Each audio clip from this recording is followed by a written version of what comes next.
Dapat ba nating basahin ang Book of Enoch? Dapat bang paniwalaan yung mga nakasulat dyan? Missing book ba to ng Bible? Bakit tinanggal to sa Bible? Ilan lang yan sa mga tanong at message na natatanggap ko. To be honest, interesting ang Book of Enoch. Personally, binabasa ko siya. Pero hindi ko pa siya nababasa ng buo. Meron din ako niyan. Interesting to dahil may mga bagay na nakasulat dito na totoo. Mababasa nyo dyan about fallen angels, about Nephilim. Nephilim yan yung half human, half fallen angel na breed. Mababasa nyo rin dito about end times. Pero malaking part ng book na to ay nakafocus sa Genesis 6 timeline about fallen angels at kung paano nila na-impluensyahan yung mankind, yung mga tao ng masama. Pero hindi siya scripture, hindi siya part ng Bible, or hindi siya canon. Anong ibig sabihin nun? Una, kailangan nating maintindihan. Ano ba ang scripture? Ano ba ang Bible? 2 Timothy 3 verse 16. All scripture is breathed out by God and profitable for teaching, for reproof, for correction, and for training in righteousness, that the man of God may be complete, equipped for every good work. So, God wrote the Bible. Diba, nabasa natin? Breathed out by God Himself. It was written through the Holy Spirit ng mga propeta sa Old Testament. Prophets, ito yung mga God-chosen people. Imagine the God of this universe revealed the truth to us by using people through the power of the Holy Spirit to write His words. Sabi sa 2 Peter 1 verse 21, "For no prophecy was ever produced by the will of man, but men spoke from God as they were carried along by the Holy Spirit." So the Bible that we have now is complete. Or ito yung canon. Canon, it just means ito yung trusted, ito yung inspired by God. And Book of Enoch is not canonical, hindi siya part ng canon. At alam nyo ba na ang Book of Enoch ay hindi sinulat ni Enoch? So yun ang importanteng bagay na dapat nyong tandaan.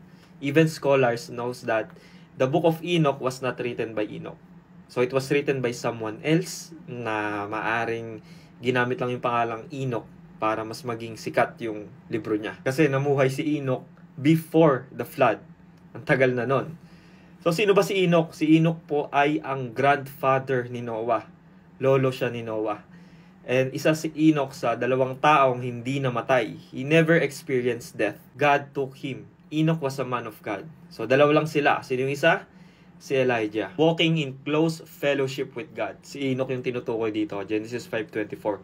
Then one day he disappeared because God took him. Hindi lang dyan, nabanggit din siya sa Hebrews 11 verse 5. By faith, Enoch was taken up so that he should not see death, and he was not found because God had taken him. Now before he was taken, he was commended as having pleased God. That's Enoch. So nabanggit ko na he was man of God kasi nabasa natin, he pleased God, sabi doon, di ba? And again, hindi siya nagsulat ng Book of Enoch, no?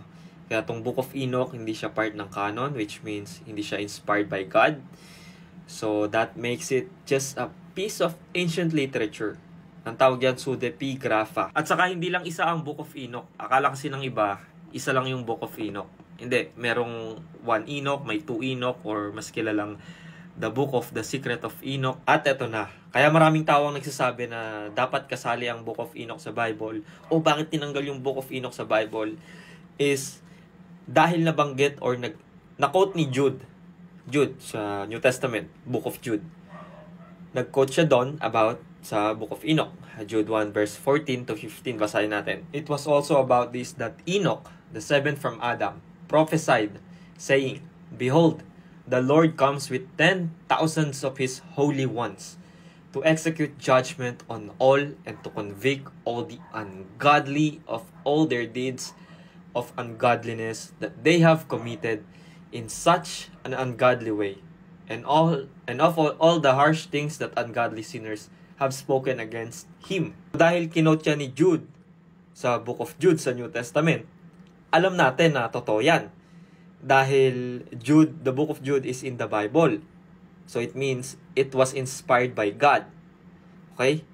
Pero, hindi ibig sabihin na totoo tong part na to, na kinote niya, ay ibig sabihin totoo na lahat ng nakasulat sa Book of Enoch. Na kailangan maging part na rin to ng Word of God, ng Bible, ng Scripture, the Word that God breathed out by Himself. Kaya nga nabanggit ko na there's some truth in the Book of Enoch. May mga bagay na totoo talaga about the fallen angels. Pero marami ring hindi. Kaya one thing is for sure, the Book of Enoch is not inspired by God. It's not authoritative. It's not infallible. Tulad ko, kaya ko magsabi ng totoo ngayon. But it doesn't mean na God spoke it through me. Si Apostle Paul, di ba, nag-quote din siya ng non-biblical source sa Titus 1 verse 12. Si Epimenides ata yun nata yung pronunciation nun. Pero basahin natin.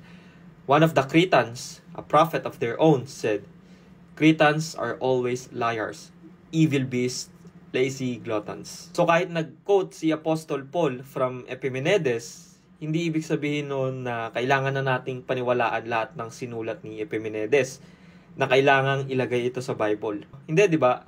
So, tanging mga prophets from the Old Testament, mga apostles sa New Testament, and syempre, yung Panginoong Jesus natin, ang dapat nating paniwalaan kung ano yung nireveal nila sa atin through the Holy Scripture. Diba? Sinulat yon by the power of the Holy Spirit. So, in summary, hindi po tinanggal ang Book of Enoch sa Bible kasi it was never part of the canon, which means hindi siya inspired by God, hindi siya Word of God. Okay? Pwede ba nating basahin yan? Can we read it? Absolutely yes. Okay? Kasi there's some truth in it. May mga totoo dito. But, ito ang importante, you need discernment. Huwag kayong mag-assume na lahat ng nakasulat dyan ay totoo. Tandaan nyo na isa lang ang reliable, authoritative, at infallible Word of God. Yun yung Bible. Doon tayo kukuha ng sagot sa lahat ng katanungan natin sa buhay.